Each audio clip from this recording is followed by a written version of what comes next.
everybody, welcome back to another crafting class with me, Aviva, your art director from the Asner Family Center. Thank you so much for joining us once again for another crafty day. It's a beautiful Saturday, so let's get down in the crafts. Today we are going to be making something similar to some other projects that we've done in the past, but we are going to be doing ice dyeing. We're going to be dyeing our clothes with ice. And so we have tie-dyed in the past, but today it's going to be a little bit different and a lot cooler, if you know what I mean. And it's perfect for these upcoming hot days that are upon us. So get some gloves out and let's get started by talking about some of the materials that we're going to be using today.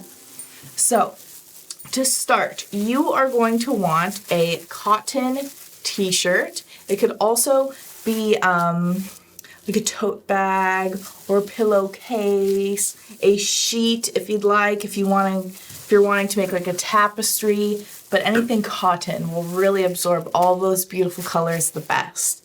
And second, for your cotton shirt, you really want to make sure that you pre-wash your shirt before you do any more of this dyeing process, because fresh and freshly bought shirts come with this kind of like material or some type of like something that's in the cotton, is called sizing, and it makes it really hard for all of those dyes and powders to really absorb into our clothes. So we're trying to get our finished product as pigmented as possible. So we have ice as well. You want to make sure you have lots of ice for our ice dyeing. You want something like a tray like this, a nice tin tray or any other tray. You need rubber bands for your wrapping design. You need powder dyes, and that's important. You really want to make sure you're getting powder dyes. I noticed at the craft store that a lot of tie-dyeing packs come in little bottles, but all you're going to need to do is just take that bottle, put it to the side for another project, and just be using that little bit of powder that they give you at the bottom, because the only liquid we're going to be needing is from the melted ice that we're going to be using. And finally, you are going to be needing a cookie drying tray or anything with holes to let that ice drip through. Okay, so these are a few materials that we're going to be needing. And so go outside, get ready to do some dyeing, or find a nice table with a cover on top of it, because it could get a little bit messy. That's why I've got some gloves on and some paper towels ready to go. So get prepared. Roll up those sleeves and let's get started. Okay, so to start off, we are going to be taking our t-shirt and we are going to be starting off with your basic swirly fold pattern.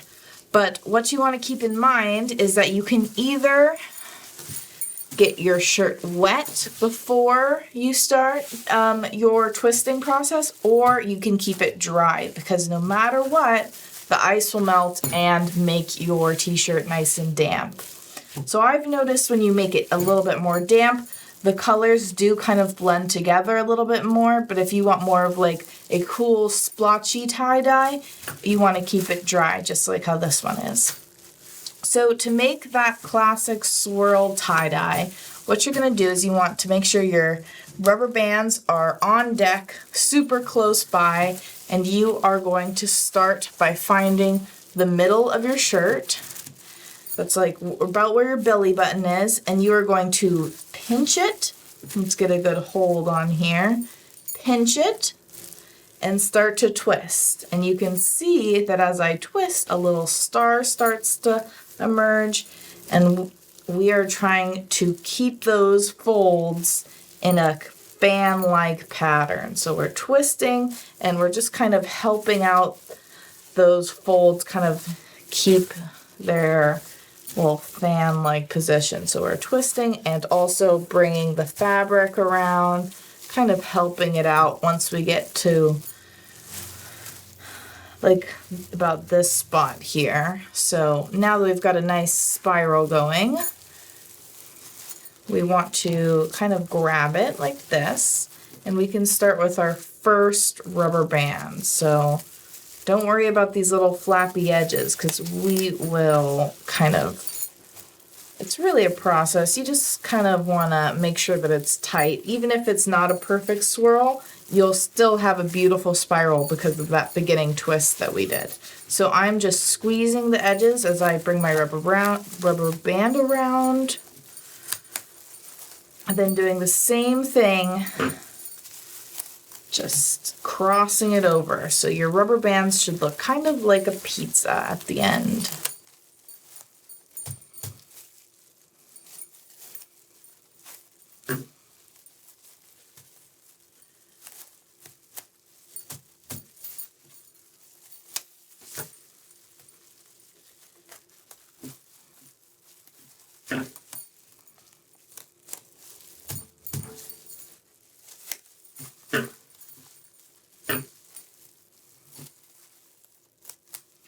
All right, so now that I've got my roll all set in stone, nice and tight, you can see that it did kind of make a little pizza slice shape with our rubber bands. I didn't double wrap them. Usually the rubber bands that come in the kit are pretty tight, but if they're a little bit looser, a little bit larger, you can give it a little twist and wrap it around one more time for tightness.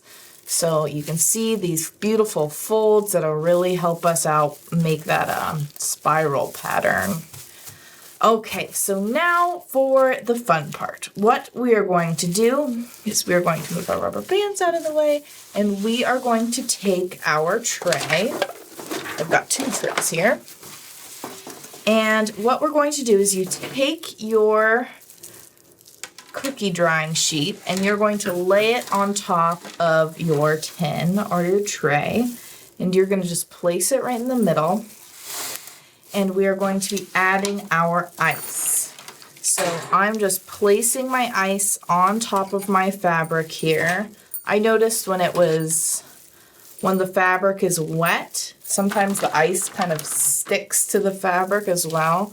But you want like a nice pile on top of it, because the more ice you have, the longer you'll have of a melting process, and your shirt will get a little bit more wet, and the dye will soak through more as well.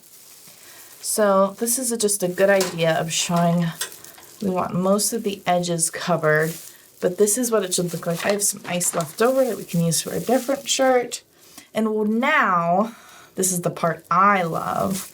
We've got our ice placed all the way around, and we are going to be grabbing our powder pigments. So our powdered tie-dye. I've got a purple, green, and a light blue.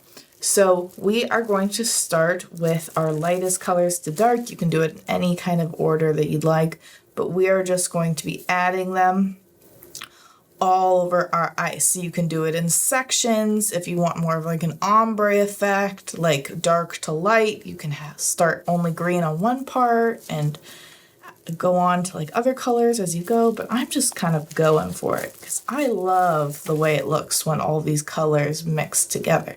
So I'm going to do some spots of purple.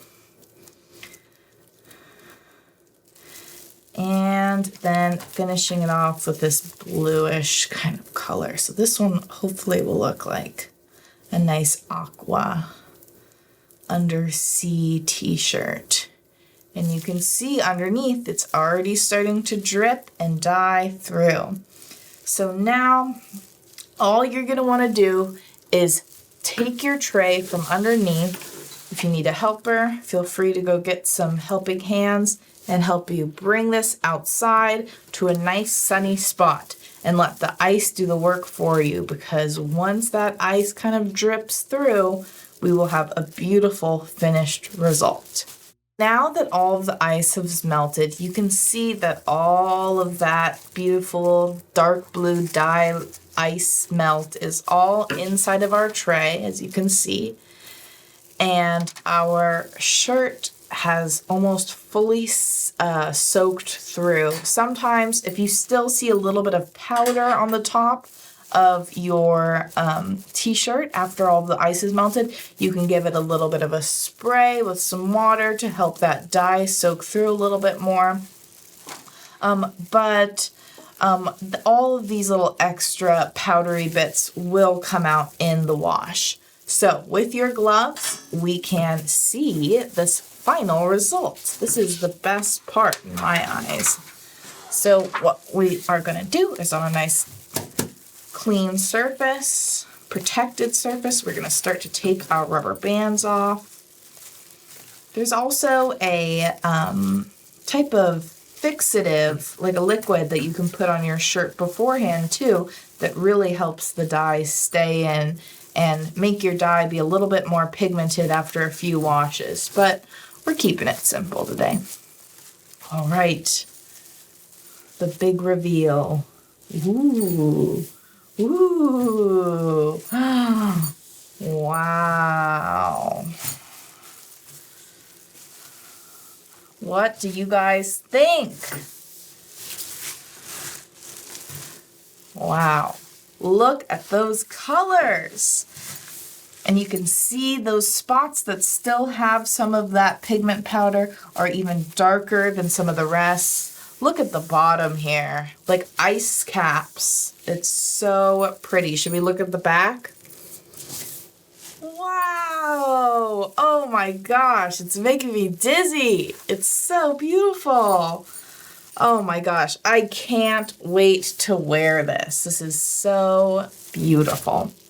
But now that's going to be about it for our ice dyeing. I had so much fun ice dyeing with you guys today. I'd love to see if you guys try ice dyeing at home. I want to see your results because every single time they are so unique and so beautiful and so fun to make in general. That's the best part. Really just doing the art of tie-dyeing is so incredible. So you're going to catch me wearing this come Camp Ed this summer. If you guys choose to join us, we'll be doing plenty of fun outdoor activities just like ice dyeing and all these other fun crafts that we do here at TEAFC's Crafting at Home virtual class for you guys. But send me your ice dye t-shirts if you want to email them to me. My email is aviva@edasnerfamilycenter.org. Okay? So come catch us next Saturday for another fun crafting video, and I'll see you guys next time. Bye!